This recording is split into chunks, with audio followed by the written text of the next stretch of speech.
বন্ধুরা, আপনারা সবাই ভালো আছেন?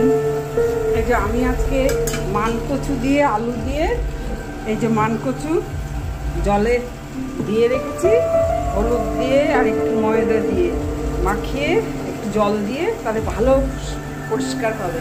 আর এখানে আমি 5 ফোড়ন, জিরে আর এই শুকনো লঙ্কা আর এই তেজপাতা ফোড়ন দিয়েছি। আর এইগুলো হচ্ছে ছোলার ডাল, ছোলার ডালও দিয়েছি ফোড়ন দিয়ে।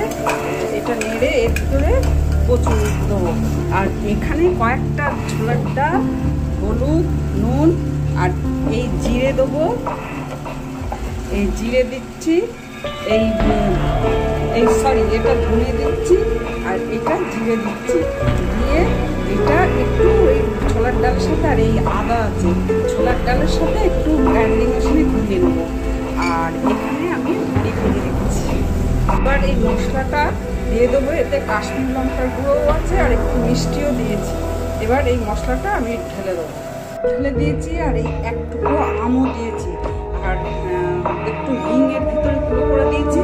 আর এখানে একটা ভাজা মশলা করছি, তাতে একটু হিং দিয়েছি, এই গোলমরিচ, গুঁড়ো গোলমরিচ, ধনে জিরে, গোটা ধনে, গোটা জিরে, এই কসুরি মেথি, এই তেজপাতা এসব দিয়ে একটা ভাজা মশলা গুঁড়ো করে এখন একটু দেবো, আবার লাস্টে একটু দেবো।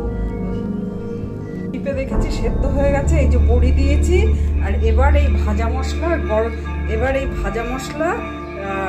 গরম মশলা আছে, এই ভাজা মশলা আগে একটু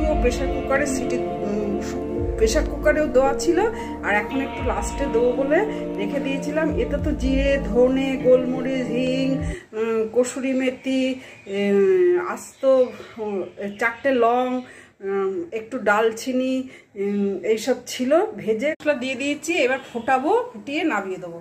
ছোলার ডাল দিয়ে কচু, আলু, বড়ির তরকারি কমপ্লিট হয়ে গেছে। দারুণ টেস্টি হয়েছে। একটু আমও দিয়েছিলাম, একটু টক ঝাল মিষ্টি, অপূর্ব স্বাদ হয়েছে।